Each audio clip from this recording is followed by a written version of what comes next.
at one with the first source and center, enjoying a period of refreshing association with the Father himself. And it is entirely possible that an adjuster could be roaming the master universe simultaneously with being at one with the omnipresent Father. 5. Liberated adjusters. Those mystery monitors that have been eternally liberated from the service of time for the mortals of the evolving spheres. What functions may be theirs, we do not know. 6. Fused adjusters, finalators. Those who have become one with the ascending creatures of the super-universes, the eternity partners of the time ascenders of the paradise core of the finality. Thought adjusters ordinarily become fused with the ascending mortals of time, and with such surviving mortals they are registered in and out of Ascendington. They follow the course of ascendant beings. Upon fusion with the ascending evolutionary soul, it appears that the adjuster translates from the absolute existential level of the universe to the finite experiential level of functional association with an ascending personality. While retaining all of the character of the existential divine nature, a fused adjuster becomes indissolubly linked with the ascending career of a surviving mortal. 7. Personalized adjusters. Those who have served with the incarnated paradise sons, together with many who have achieved unusual distinction during the mortal indwelling, but whose subjects rejected survival. We have reasons for believing that such adjusters are personalized on the recommendations of the Ancients of Days of the super-universe of their assignment. There are many ways in which these mysterious God fragments can be classified, according to universe assignment, by the measure of success in the indwelling of an individual mortal, or even by the racial ancestry of the mortal candidate for fusion. 3. The Divinington Home of Adjusters. All universe activities related to the dispatch, management, direction, and return of the mystery monitors from service in all of the 7 super-universes seem to be centered on the sacred sphere of Divinington. As far as I know, none but adjusters and other entities of the Father have been on that sphere. It seems likely that numerous unrevealed pre-personal entities share Divinington as a home sphere with the adjusters. We conjecture that these fellow entities may in some manner be associated with the present and future ministry of the mystery monitors, but we really do not know. When thought adjusters return to the Father, they go back to the realm of supposed origin, Divinington, and probably as a part of this experience there is actual contact with the Father's paradise personality, as well as with the specialized manifestation of the Father's divinity, which is reported to be situated on this secret sphere. Although we know something of all the 7 secret spheres of paradise, we know less of Divinington than of the others. Beings of high spiritual orders receive only 3 divine injunctions, and they are: 1. Always to show adequate respect for the experience and endowments of their seniors and superiors. 2. Always to be considerate of the limitations and inexperience of their juniors and subordinates. 3. Never to attempt a landing on the shores of Divinington. I have often reflected that it would be quite useless for me to go to Divinington. I probably should be unable to see any resident beings except such as the personalized adjusters, and I have seen them elsewhere. I am very sure there is nothing on Divinington of real value or profit to me, nothing essential to my growth and development, or I should not have been forbidden to go there. Since we can learn little or nothing of the nature and origin of adjusters from Divinington, we are compelled to gather information from 1,001 different sources, and it is necessary to assemble, associate, and correlate this accumulated data in order that such knowledge may be informative. The valor and wisdom exhibited by thought adjusters suggest that they have undergone a training of tremendous scope and range. Since they are not personalities, this training must be imparted in the educational institutions of Divinington. The unique personalized adjusters no doubt constitute the personnel of the adjuster training schools of Divinington, and we do know that this central and supervising corps is presided over by the now personalized adjuster of the first Paradise Son of the Michael Order to complete his 7-fold bestowal upon the races and peoples of his universe realms.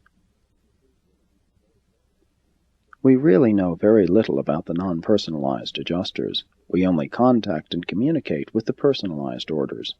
These are christened on Divinington, and are always known by name and not by number.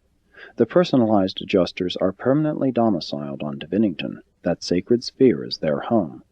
They go out from that abode only by the will of the Universal Father. Very few are found in the domains of the local universes, but larger numbers are present in the central universe. 4. Nature and presence of adjusters. To say that a thought adjuster is divine is merely to recognize the nature of origin. It is highly probable that such purity of divinity embraces the essence of the potential of all attributes of deity which can be contained within such a fragment of the absolute essence of the universal presence of the eternal and infinite Paradise Father. The actual source of the adjuster must be infinite, and before fusion with the immortal soul of an evolving mortal, the reality of the adjuster must border on absoluteness. Adjusters are not absolutes in the universal sense, in the deity sense, but they are probably true absolutes within the potentialities of their fragmented nature. They are qualified as to universality, but not as to nature. In extensiveness they are limited, but in intensiveness of meaning, value, and fact they are absolute. For this reason we sometimes denominate the divine gifts as the qualified absolute fragments of the Father. No adjuster has ever been disloyal to the Paradise Father. The lower orders of personal creatures may sometimes have to contend with disloyal fellows, but never the adjusters. They are supreme and infallible in their supernal sphere of creature ministry and universe function. Non-personalized adjusters are visible only to personalized adjusters. My order, the solitary messengers, together with the inspired Trinity spirits, can detect the presence of adjusters by means of spiritual reactive phenomena, and even seraphim can sometimes discern the spirit luminosity of supposed association with the presence of monitors in the material minds of men. But none of us are able actually to discern the real presence of adjusters, not unless they have been personalized, albeit their natures are perceivable in union with the fused personalities of the ascending mortals from the evolutionary worlds. The universal invisibility of the adjusters is strongly suggestive of their high and exclusive divine origin and nature. There is a characteristic light, a spirit luminosity, which accompanies this divine presence, and which has become generally associated with thought adjusters. In the universe of Nebadon, this paradise luminosity is widespreadly known as the pilot light. On Uversa it is called the light of life. On Urantia this phenomenon has sometimes been referred to as that true light which lights every man who comes into the world. To all beings who have attained the Universal Father, the personalized thought adjusters are visible. Adjusters of all stages, together with all other beings, entities, spirits, personalities, and spirit manifestations, are always discernible by those supreme creator personalities who originate in the paradise deities and who preside over the major governments of the grand universe. Can you really realize the true significance of the adjuster's indwelling? Do you really fathom what it means to have an absolute fragment of the absolute and infinite deity, the Universal Father, indwelling and fusing with your finite mortal natures? When mortal man fuses with an actual fragment of the existential cause of the total cosmos, no limit can ever be placed upon the destiny of such an unprecedented and unimaginable partnership. In eternity man will be discovering not only the infinity of the objective deity, but also the unending potentiality of the subjective fragment of this same God. Always will the adjuster be revealing to the mortal personality the wonder of God, and never can this supernal revelation come to an end, for the adjuster is of God, and as God to mortal man. 5. Adjuster-mindedness.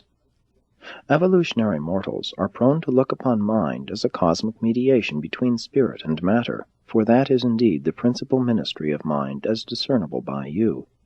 Hence it is quite difficult for humans to perceive that thought adjusters have minds, for adjusters are fragmentations of God on an absolute level of reality, which is not only pre-personal, but also prior to all energy and spirit divergence. On a monistic level antecedent to energy and spirit differentiation,